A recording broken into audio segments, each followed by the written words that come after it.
Olá, olá! Que o trabalho é fundamental na nossa vida, todo mundo sabe.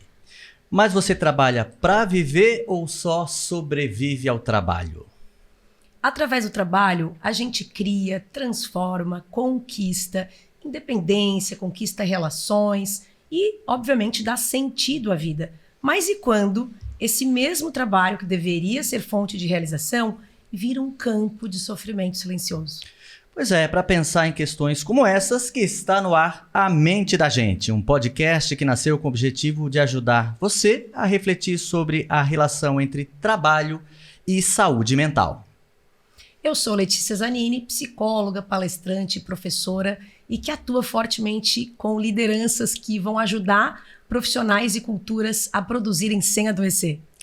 E eu sou Fábio Cadorim, psicólogo, psicanalista, jornalista, mestre e doutor em Ciências da Linguagem e também atuo com comunicação nas organizações.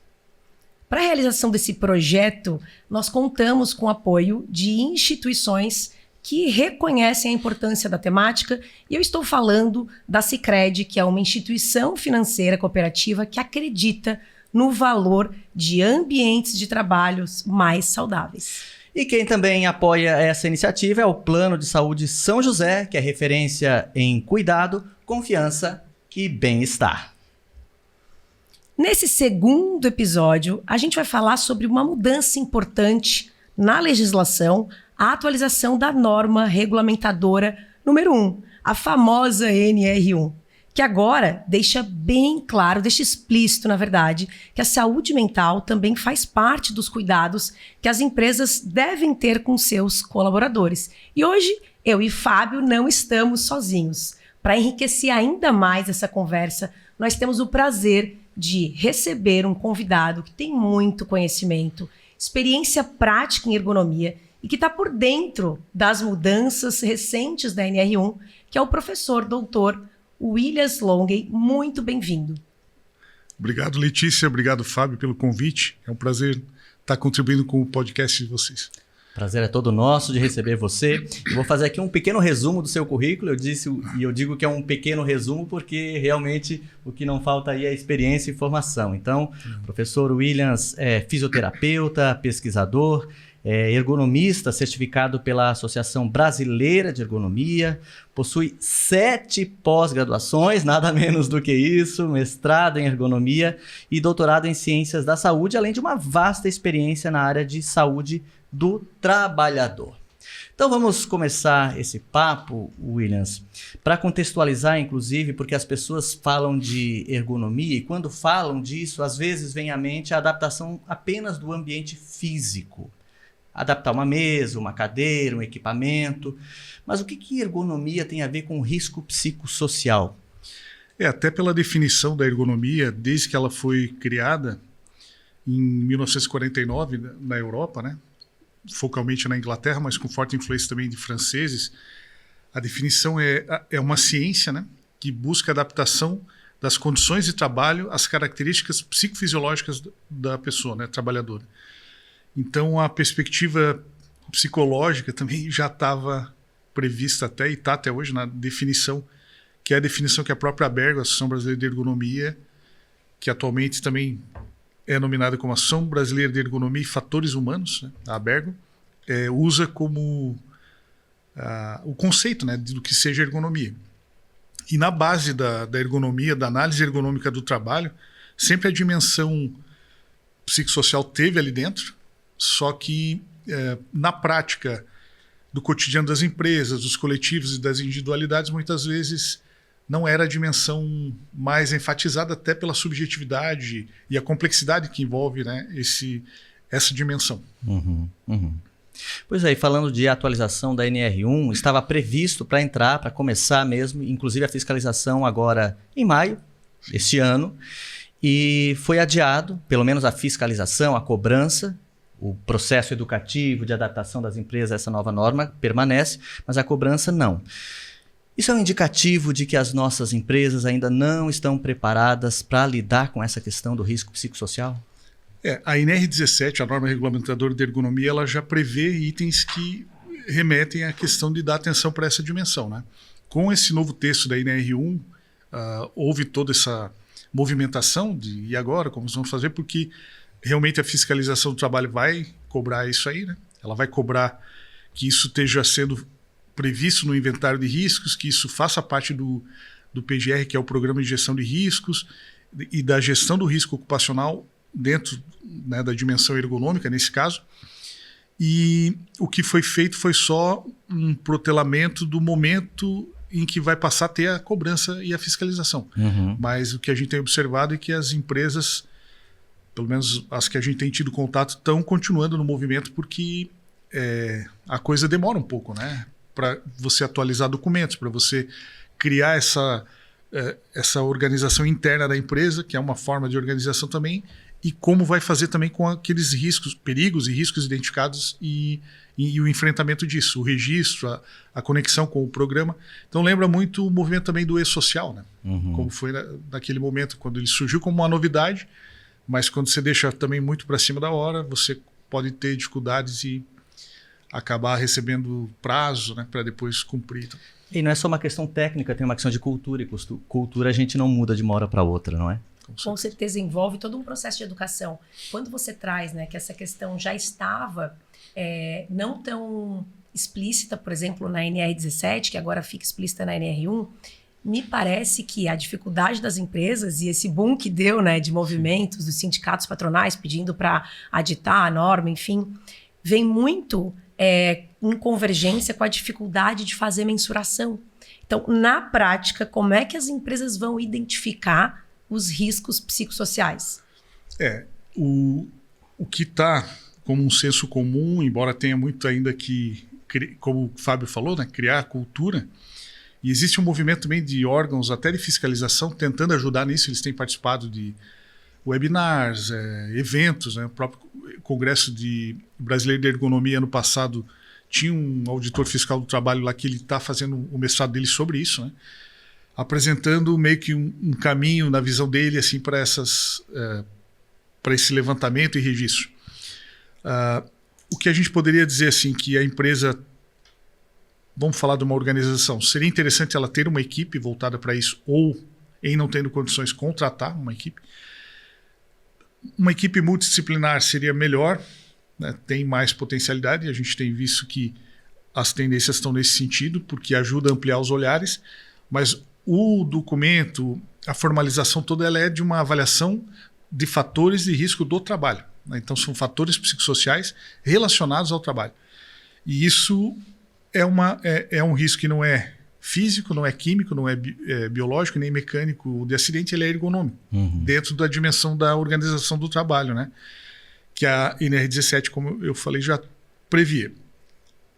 Esse fluxo todo, ele não tem que seguir uma receita de bolo, mas existem já preconizações de algumas ferramentas que dariam melhor condição de atender a isso. Uma delas é o HSE-IT, né? Que ele é uma ferramenta que tem 25 questões e que abordam as principais dimensões do que a literatura vem colocando desde antes dos anos 2000 ali, como sendo os fatores psicossociais. E, num segundo momento, grupos focais para pegar nas criticidades que apareceram. Então ela tem esses dois movimentos, essa ferramenta. E a partir disso, né, isso vai ter que entrar no plano de gerenciamento de risco, a partir, digamos assim, essa ferramenta pontualmente, mas existem outras, né, também.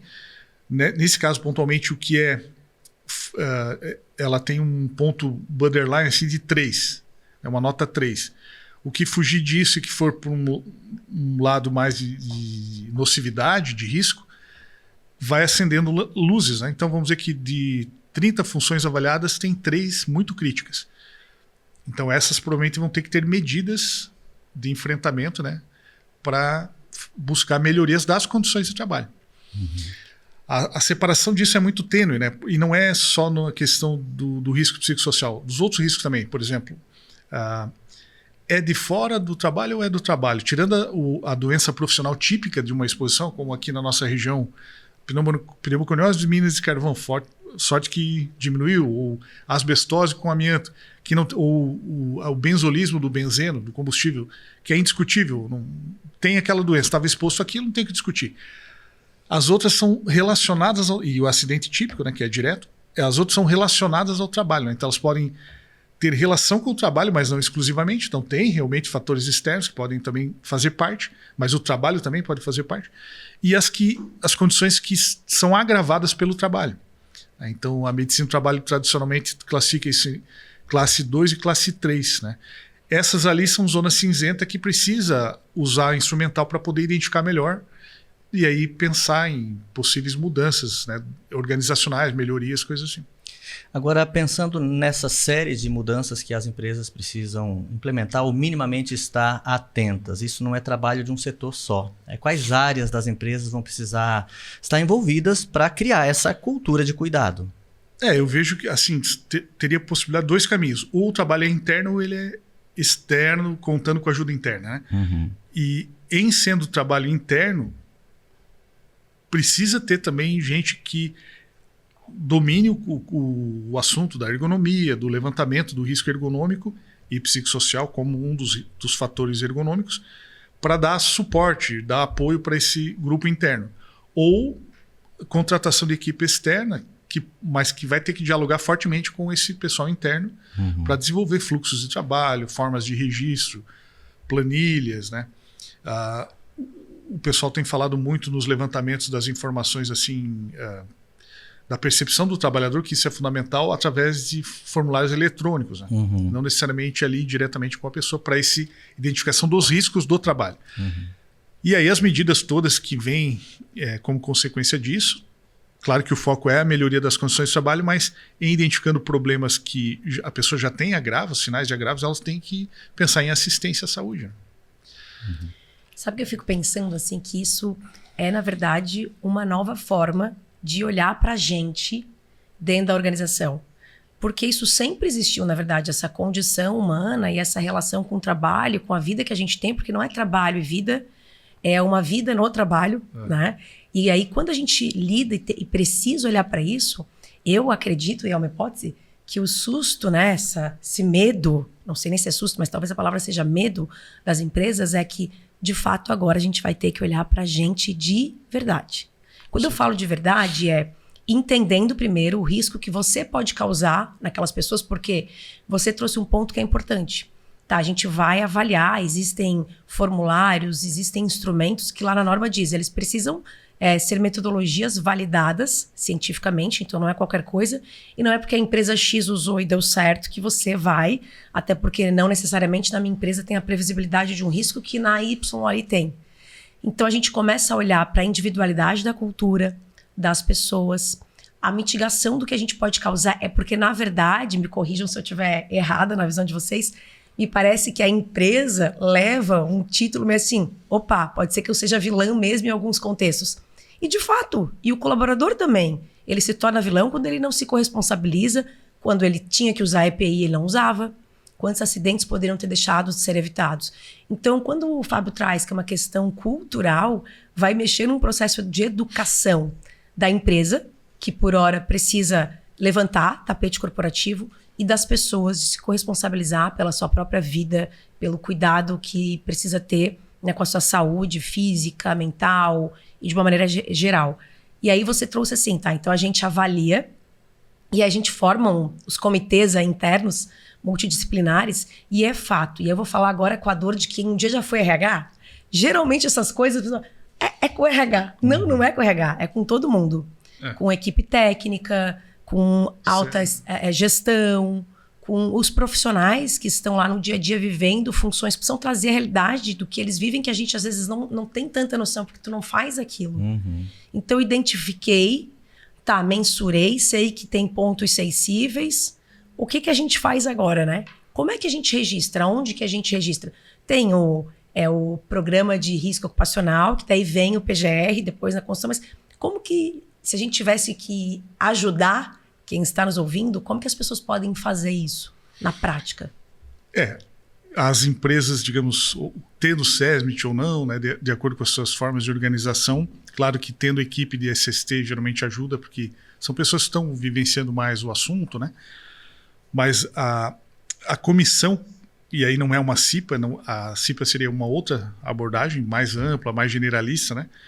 E eu acho que é um modelo interessante, né? Pelo que a gente tem ouvido aí, e participado também de alguns eventos, cursos nessa área também, porque são diferentes olhares profissionais. Você vai mexer num assunto complexo, tem ferramenta, mas não é só pegar a ferramenta, né, e ver o que ela indicou, tem que fazer essa leitura mais contextualizada das coisas. Também não ser mal interpretado, né, porque por mais que se dê treinamento, os funcionários muitas vezes podem ter leituras equivocadas, achando, não, mas então agora é caixinha de reclamação, né, alguma coisa assim. Então depende sim de se debruçar sobre o assunto. Eu acho que quando o Ministério altera, que na verdade essas alterações são tripartite, né, das normas, mas quando ele induz ali essa discussão da NR1, foi pelos índices de saúde mental, né? E todo mundo que está nos serviços aí vê, não para a gente em função, contratação e demissão sequencialmente, ou as pessoas informando que não estão mais ficando. Então, assim, ele cria uma normatização para induzir de forma um pouco mais marcada, né? Para que a coisa realmente aconteça e não fique assim como realmente era. A gente já fez muita análise ergonômica, essa é a dimensão mais delicada de mexer. Assim, a gente explorou sempre, né? Mas não com profundidade. Isso acho que agora ficou muito claro na NR1 que esse casamento com a NR17 tem que estar agora mais detalhado. E por quê? Porque a sociedade foi mostrando esses sinais, né? Isso tem uma historicidade de referências que vem, principalmente do ano 2000 para cá. Tem um livro também de um professor da USP, que é sobre esse assunto, né? Já anterior à NR1, assim. E agora ela veio à tona de uma forma, eu acho que é irreversível.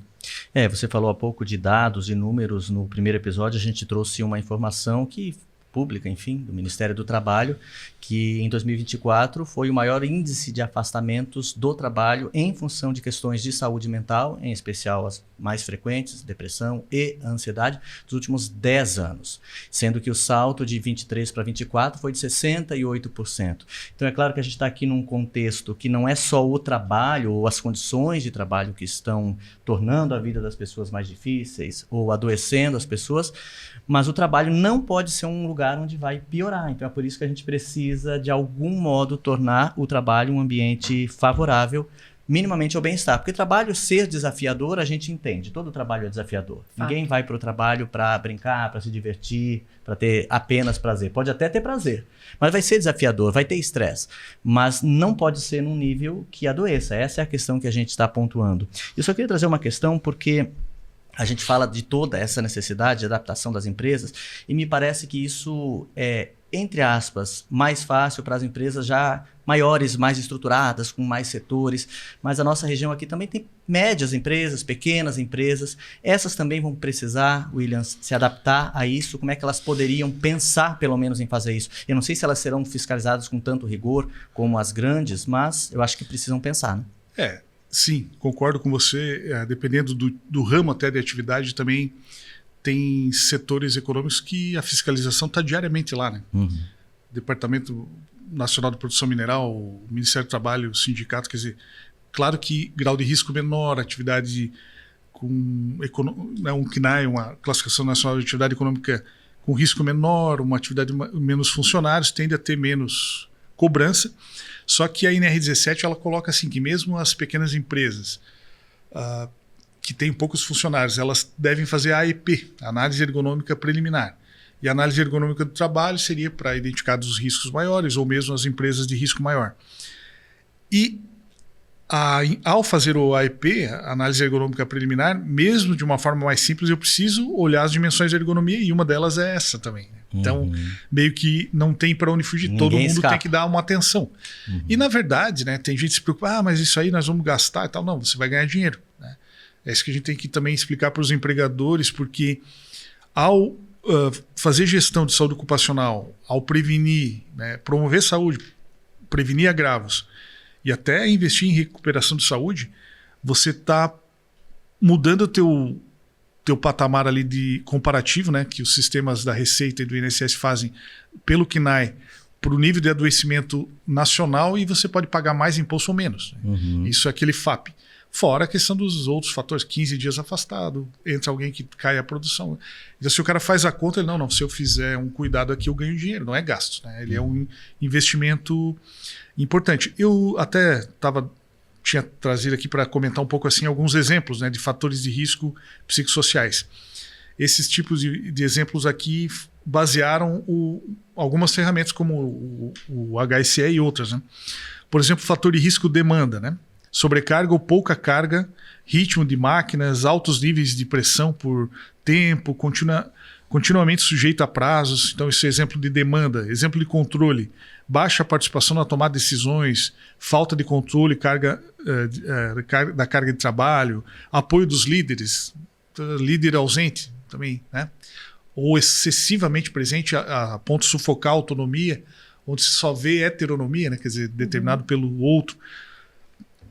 Baixo apoio dos colegas. Então, para simplificar aqui, relacionamentos, capacitação na função, comunicação de mudança, desequilíbrios entre esforço e recompensa. Se você pegar alguns desses elementos aqui, é difícil a empresa que está plena em todos eles. Né? Então, aí, mas tem 2 arestinhas lá, vamos tentar parar a arestinha. Eu acho que esse é o caminho. É um caminho de busca de melhoria, né? De melhoria, que a gente também usa esse termo, melhorias ergonômicas, né? Quando a gente fala as recomendações, e com um cronograma e responsáveis para que as coisas aconteçam. Basicamente, o risco ergonômico todo está assim já, né? Na alteração da NR17 que ocorreu em outubro de 2021, e complementando agora com esse, mas não esquece do psicossocial. Né? Acho que a NR1 trouxe isso. Assim.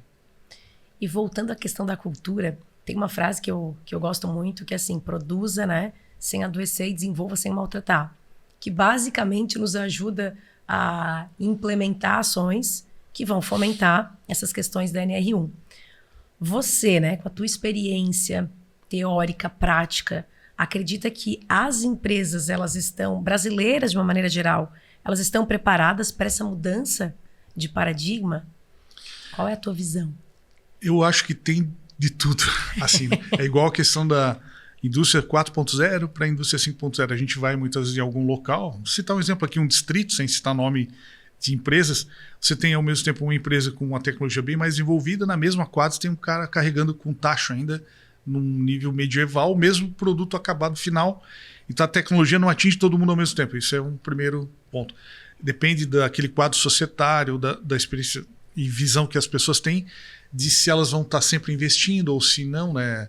Então são N variáveis assim que eu acho que influenciam, como você falou mesmo, nessa cultura, né? Mas a cultura do cuidado, acima de tudo, ela é geral, ela é coletiva, né? É um senso de um amor, não um amor romântico, né? Não um amor eros, mas o amor ágape fraternal, de eu não quero o mal dessa pessoa, começa por ali, né? E entre colegas de trabalho, entre coletivos e equipes e também da gestão, tanto do setor encarregado, o gestor local, quanto o superior. E eu vejo que as gestões, assim, em todos os níveis, elas são fundamentais, assim, o envolvimento, né? Porque não adianta também uma alta gestão, ou o RH, como você falou, ou o SESMIT, ir direto lá no trabalhador, se a supervisão ou gerência não estiver bem envolvida e engajada com a ideia, né? Tanto de identificação de problemas e com a humildade de aceitar o que precisa ser modificado ou melhorado, né? Num fluxo de melhoria contínua. Isso é outro aspecto, né? Isso não é também só fazer um levantamento, colocar num papel e implementar melhorias e acabou. Ele é fluxo contínuo, né? Ele tem que estar tendo sempre uma reavaliação, tipo o ciclo PDCA mesmo, né? Eu ia falar isso, exatamente na norma cita o PDCA. Exatamente. E a parte, digamos, que mais vem na mão numa empresa que tem um SESMIT é a parte de checagem e retroalimentação para que a coisa continue sempre, né? Porque as coisas são muito dinâmicas. Exatamente. Papo importante, importantíssimo, e a gente está vendo que vai tocar na vida de todo mundo, seja você empresário, seja você trabalhador, e é por isso que a gente precisa estar ligado, e é por isso que esse podcast existe. E acho que é importante a gente lembrar que nós estamos aqui também com o apoio da Sicredi, que aposta nessa ideia, sabe que é importante refletir sobre isso, e também o Plano de Saúde São José conosco nessa primeira temporada do podcast A Mente da Gente. Agora, Williams, a gente tem falado aqui da responsabilidade, claro, da empresa e o trabalhador. O que ele pode fazer nesse sentido de contribuir para que a própria empresa possa se adaptar? É óbvio que ele não tem poder ou ingerência para muitas questões, mas algo ele pode fazer. Ele não é um sujeito passivo dentro de uma organização. O que o trabalhador pode fazer para contribuir? Eu acho que a dialogicidade, tanto no setor, no posto de trabalho, entre colegas e com a supervisão direta, né? Isso é muito importante porque muitas vezes ficar, né, pelos corredores ou no cafezinho criticando e não chegar a informação para quem faz a gestão fica difícil. Porque por mais que a pessoa seja aberta a tentar identificar, né, problemas e tal, então tem que ter também essa colaboração coletiva, por isso que uma sensibilização sempre ajuda muito, né, inicial, para que todo mundo entenda a importância, porque a frequência é muito grande, né? Eu não estou bem, isso eu também sou gestor de setor, né? A pessoa, não vou conseguir hoje, eu não estou bem, e você vê que... Então isso está muito frequente, né? Como você falou, alguns indicadores aí têm aumentado, né? A ponto de acabar tendo uma legislação para falar, faz alguma coisa, porque, né, a gente está precisando gerenciar melhor isso de uma forma nacional e aí em cada unidade, em cada CNPJ, em cada pequena empresa. É importante a gente destacar isso do trabalhador, que também é corresponsável desse processo, porque embora essa cobrança venha, né, em função da legislação sobre a empresa, mas a gente entende que não é a empresa a má que precisa se corrigir e o trabalhador é necessariamente o bom que nunca faz nada de errado. Acho que isso é um processo comum. Isso é muito importante a gente destacar, porque a gente sabe o quanto é difícil empreender no Brasil, não é fácil. E eu sei que muitas empresas, em especial as menores, olham para essa adaptação necessária com um certo peso, porque parece ser uma responsabilidade a mais, e de fato é, mas não dá para deixar só nas costas da empresa. É óbvio que se ela comete ou tem uma estrutura de trabalho que não favorece o trabalhador, ela é responsável. Mas os trabalhadores também precisam contribuir. A gente precisa, quando falamos em mudar a nossa relação com o trabalho, é tanto da empresa quanto do trabalhador, porque a gente sabe que tem muita gente, infelizmente, e na nossa região se fala muito disso, da própria dificuldade de mão de obra, porque tem muita gente que simplesmente não está mais afim de se entregar para um trabalho. Ainda que aquele trabalho seja bom, que aquele trabalho seja digno em situações adequadas, a gente sabe que também o trabalhador nem sempre está agindo da maneira ideal. Inclusive, a penalidade serve para os dois lados, né? A empresa pode, né, ser penalizada por não cumprir, obviamente, as obrigatoriedades, mas o colaborador também tem. O que acontece, por exemplo, Williams, se o colaborador não fizer a parte dele vinculada às questões que forem identificadas da NR1 ou que tange a risco psicossocial, por exemplo? Digamos, a legislação interna, trabalhista e mesmo externa, né, como cidadão, ela atinge a todos, né? Então, por exemplo, uma pessoa no mesmo nível, ela também pode assediar alguém, né? Ela também pode gerar sofrimento mental, fazer ostracismo, que é digamos, uma segregação. O próprio não trabalho é uma forma também quase que de tortura, né?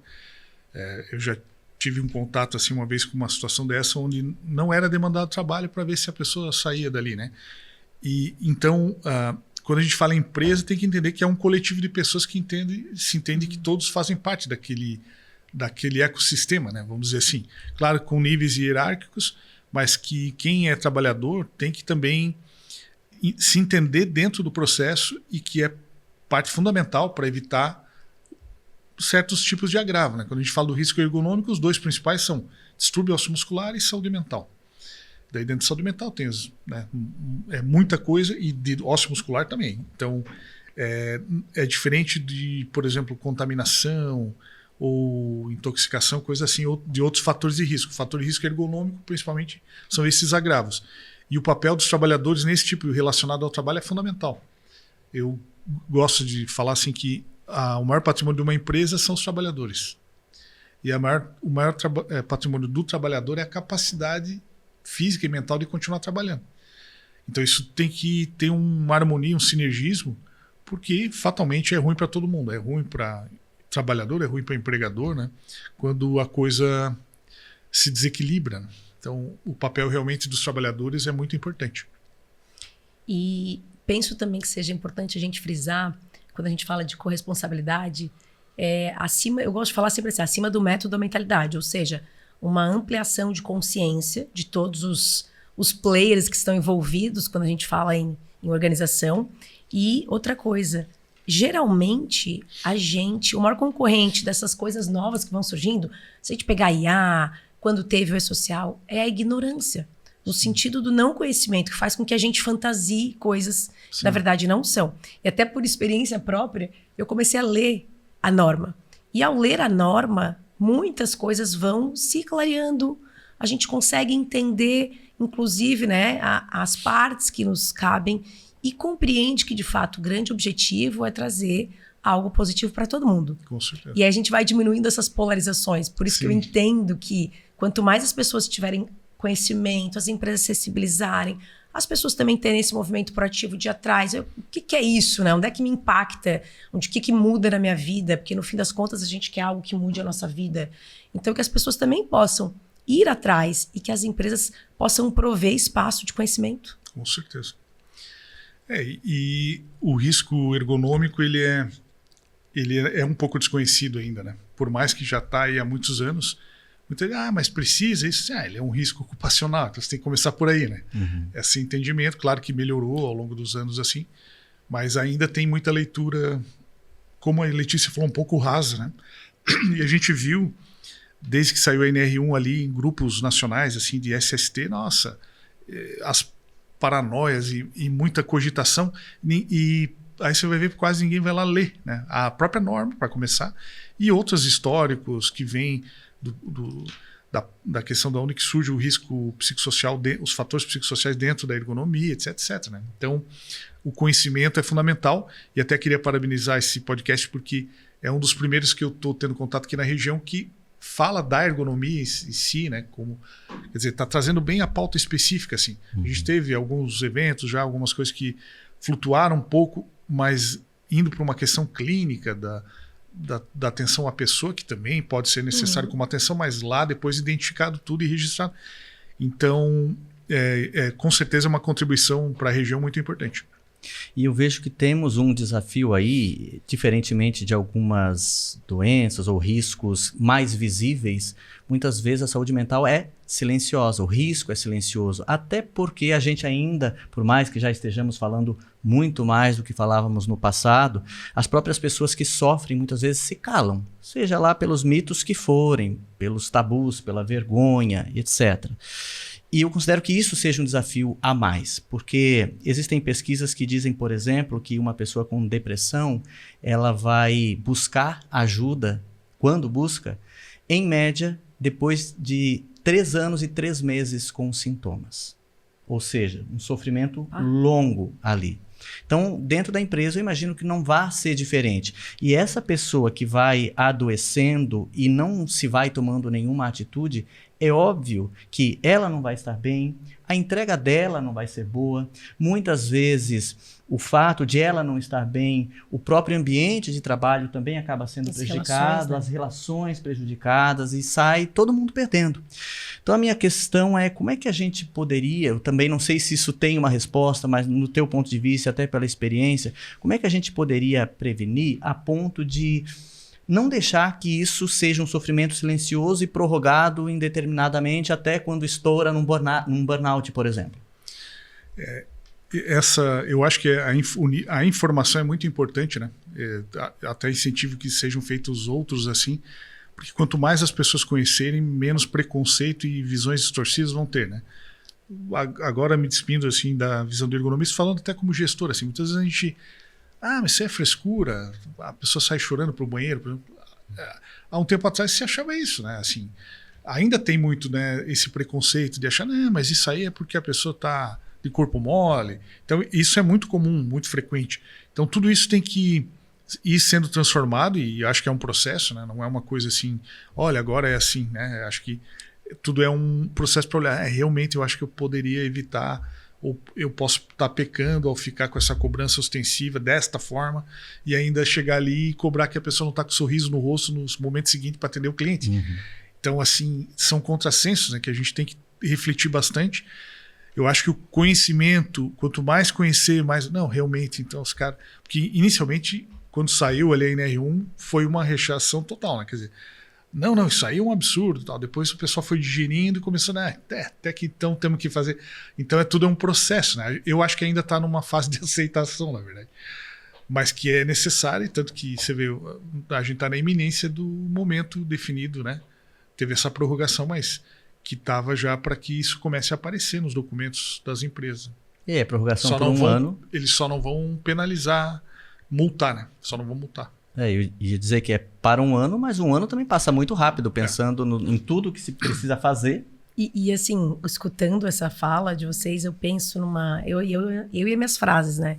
Mas eu sempre faço uma pergunta, quando eu estou em treinamento e tal, que é a seguinte: quando é preciso mudar? Daí as pessoas ficam em silêncio, trazem respostas. Aí eu boto lá uma respostinha que é assim: antes que seja necessário. Então, antes que seja obrigatório, nesse caso. Então, precisa, às vezes, ser regulatório para que a mudança aconteça.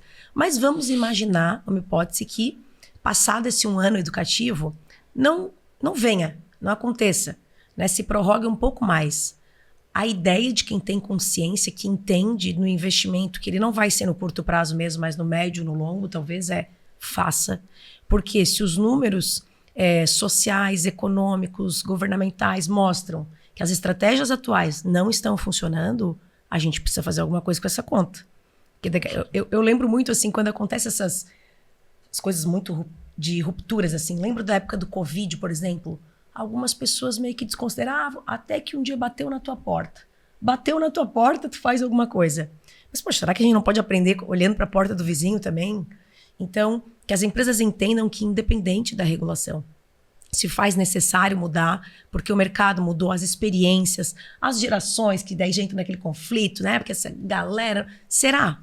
Né? Ou será que as pessoas hoje, com mais informação, não querem se submeter a qualquer coisa para ter um trabalho? Que, de fato, o trabalho pode ser uma fonte de adoecimento, sim, mas ele deve ser uma fonte de transformação. Poxa, eu não sei vocês, mas quando eu olho para as minhas experiências, até que as que não foram tão boas me ajudaram a me transformar como ser humano. Nos amigos que eu construí, nos aprendizados. Então, quando a gente olha para esse impacto social que o trabalho tem, além da última planilha, que tem que ser verde, a gente sabe que seria irresponsável ter um negócio que não dá lucro, mas como que a gente quer lucrar? De que forma? Acho que essa é uma questão que precisa ficar na mesa, sabe? Sim, com certeza. E vamos colocar aquela palavrinha custo, que geralmente vem, né, a baila, assim, quando se levanta essas questões. Na verdade, a gente vê como mudança de processos e de condutas internas que não envolvem um investimento, como troca de maquinário, coisa assim. Então, não necessariamente é custo, agora é custo que a gente está vivenciando atualmente, né? Quer dizer, as pessoas não permanecem no trabalho, é troca-troca direto de gente, a sociedade está desafiando com cada vez mais pessoas são donas dos seus próprios negócios, as questões virtuais, a sociedade da informação. Então, todo esse contexto ele deixa claro que tem que ser adotadas medidas, e concordo com a Letícia, assim, independente da questão regulatória ou não, porque é coerente adotar medidas, porque o cenário está mostrando que é necessário, porque senão você vai ficar fazendo remediações e o custo disso, aí falando de custo, ele é maior, bem maior, né? Então, acho que não tem dúvida, né? Depois dessa fase de negação, foi evoluindo para uma assimilação e agora o pessoal está vendo, bom, então como é que nós vamos fazer? É assim que está. Alguns grupos ou empresas um pouco mais avançados, outros menos. Claro que ajuda a ter um SESMIT, se não tem, ajuda a ter alguém contratado dando apoio. Isso é o que não dá, é para não fazer nada, né? Agora, pensando, a gente vai ter até um episódio falando um pouco do papel do líder nesse processo, mas queria ouvir de ti também assim, a importância do líder saber escutar e saber perceber esses sinais das pessoas que de algum modo podem estar sofrendo. E eu diria que não só o líder precisa saber, porque se a gente começa a aprender um pouco melhor sobre sinais e sintomas, eu como colega, eu não preciso ser o líder, posso minimamente ou ajudar ou encaminhar. Então, mas eu queria te ouvir um pouquinho sobre isso, assim, sobre essa necessidade de todos nós, em especial o líder, aprender a ter esse cuidado. Eu vejo que não dá para ficar na dependência de que as pessoas façam buscas individuais, precisa chegar nelas a informação, então capacitações, formações, descortinando essas informações, né, para que realmente elas entendam, se sensibilizem e possam ajudar no processo. Eu acho que são passos que são necessários, assim. E não só no risco psicossocial, mas nesse caso, como não é uma mesa, né? Não é uma temperatura, uma poeira, ele é bem mais delicado, assim. Embora, como a gente falou, tem ferramentas que ajudam, tem várias estratégias aí que podem contribuir. E a liderança é fundamental, né? Eu acho que aquela liderança preocupada em ter controle de tudo, né, que não pode se fazer diferente daquilo que está ali previamente prescrito, ela sofre também, né? Porque ela tem uma angústia de que tudo funcione como uma engrenagem, mas o ser humano ele é complexo, né? Ainda mais quando você tem grupalidade, você tem equipes, grupos trabalhando, mesmo não em forma de equipe, né? Pior ainda, mas que pode ser disfuncional. Então é sensato, né? E a literatura coloca, falando em qualidade de vida no trabalho, que quanto maior o nível de instrução, embora tenha exceções, mesmo com nível de formação baixo, consegue ser promotor de saúde e tal, de qualidade de vida no trabalho, mas esmagadoramente, quanto mais informação e maior nível de conhecimento, tende esse gestor ou esse líder a ser um agente promotor de saúde. E a promoção da saúde é antes da doença, né? Que seria aumentar a reserva de saúde de alguém. Então ela passa por não violência, ela passa por evitar hábitos deletérios, algumas coisas assim. E no contexto de trabalho, falando das condições de trabalho, né? Daquelas condicionantes que estão no trabalho e que no aspecto relacional, a própria literatura de qualidade de vida no trabalho coloca como relações humanas é o fator mais importante de todos os elencados, que até salário faz parte disso. Mas a questão de relações humanas é destacada como a mais importante, né? Como um indicador de qualidade de vida no trabalho. Bem, tem uma pergunta que eu penso que é fundamental, principalmente para quem está nos acompanhando agora, nos ouvindo de algum lugar ou nos vendo em algumas das plataformas, que é o seguinte: para quem está conosco, está dentro de uma organização ou conhece pessoas que estão vivenciando esse desafio da NR1, o que você sugere que as pessoas possam fazer para dar o primeiro passo? Então, você aí que está nos acompanhando, quer transformar o clima da equipe no que tange a atender, obviamente, esses fatores, por onde começar? Qual é o primeiro passo? Em relação a esses fatores, as empresas de todos os graus de risco precisariam fazer uma análise ergonômica preliminar minimamente, né? As que têm grau de risco maior nem se discute, tem que fazer, geralmente pode partir de uma análise preliminar, mas é difícil fugir de uma análise ergonômica do trabalho. Só para explicar a diferença, a preliminar ela é mais simples, mais rápida, mas ela também tem que envolver os fatores psicossociais. E a análise ergonômica do trabalho ela é mais aprofundada, ela mergulha mais em cada função, né? Na ergonomia é difícil aquela questão dos paradigmas da segurança do trabalho, que é a generalização. Uma vez a gente fez uma análise ergonômica no hospital, não foi aqui na cidade, foi em outra cidade, estava em 3, né, profissionais, e eles queriam que pegasse técnico de enfermagem e generalizasse todos eles como se fosse um levantamento só. Eu falei, impossível, porque a técnica de enfermagem do banco de leite materno é totalmente diferente o contexto do que a do centro cirúrgico, que é totalmente outra atividade da pediatria e assim por diante. Então, na ergonomia, essa questão da exposição, ela precisa ser mesmo por função e pelos fatores que estão ali. E o psicossocial é muito marcado. Você tem uma liderança num local ou uma forma de organização de uma equipe de um jeito, a mesma função nesse exemplo da enfermagem, lá no outro setor está bem diferente, bem mais tranquilo. As pessoas conseguiram um sinergismo, uma forma de organização de ajuda mútua, também não tem descompassos entre quantidade de pessoas e volume de trabalho, quer dizer, outros fatores que muitas vezes a análise ergonômica também pode identificar. Mas eu recomendaria isso, né? Pensar em prever, né? Pautar primeiro, discutir, se for internamente, tiver equipe de SST, Saúde e Segurança do Trabalho, e ver se vai ser um movimento interno chamando ao apoio ou se vai ser contratando externamente, mas não dá para deixar a coisa parada. E tem um ponto importante que em vários momentos aqui você traz, né?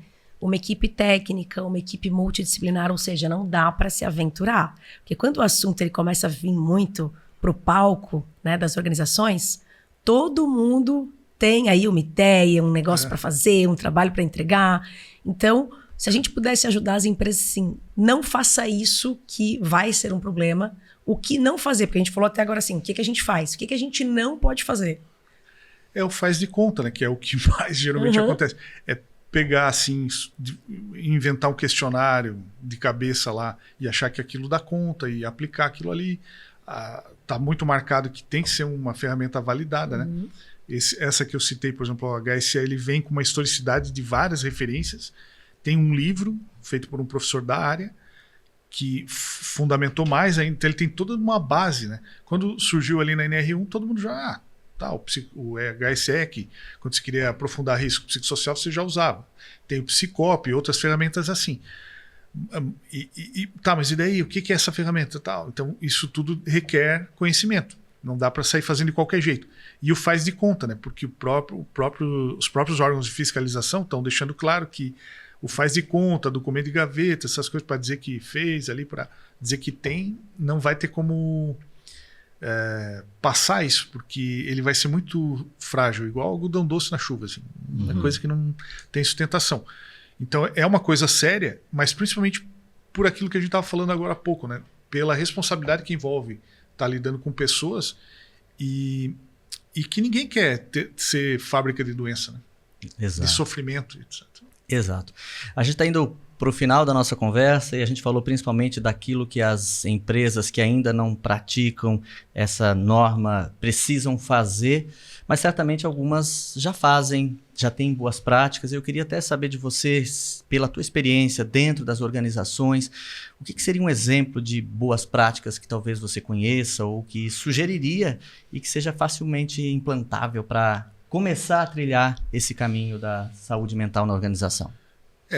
Naquilo que a Letícia no começo estava falando, assim, empresas maiores que têm equipes já mais organizadas, comitês de ergonomia, né? Elas já estão mais avançadas, isso dá para notar, até por relatos assim, em alguns eventos que a gente participou, seja online ou mesmo presencial, porque já são modelagens todas prontas. Tem empresa que, de determinados ramos, que ela tem profissionais lá dentro e tem coordenador regional, digamos, ao longo do Brasil, né, daquela área, por exemplo, a ergonomia. Então, uma empresa dessa, ela já tinha ferramentas padrão ouro para, por exemplo, ler DORT, para certos riscos, e muitas delas já tinha todo um aparato, né, interno, assim. Eu vejo que essas, assim, estão mais à frente. Empresas que já estavam com grupos, tirando CIPA, né, vamos dizer que CIPA seria um outro enfoque, organizados, voltados para a melhoria de processos, também acabam incluindo como pauta isso e vai avançando, né? Mas ainda tudo muito realmente no começo, assim. Eu acho que tá todo mundo ainda para acertar bem o passo. Tá todo mundo tateando, né? Tateando, E esse foi o principal argumento lá da classe empresarial para propor a prorrogação. E o Ministério fez essa prorrogação de não já cobrar agora, né?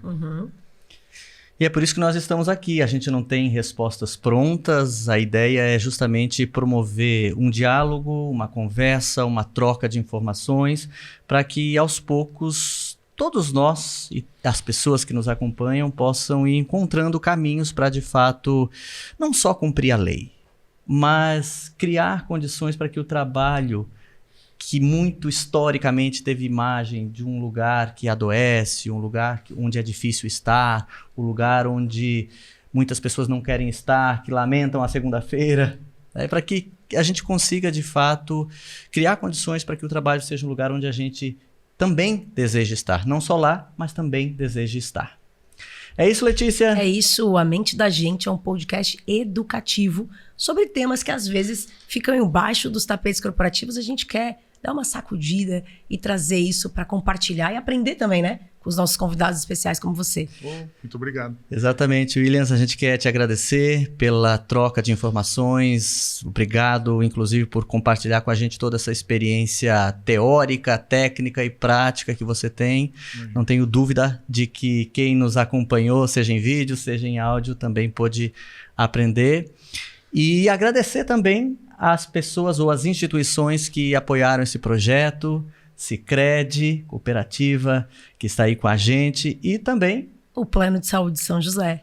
É isso aí. Então, obrigado também aos nossos apoiadores que sabem do valor dessa conversa, desse assunto e desse tema. Por hoje é isso. Obrigado pela sua audiência e continue com a gente, que em breve a gente tem mais um episódio para você.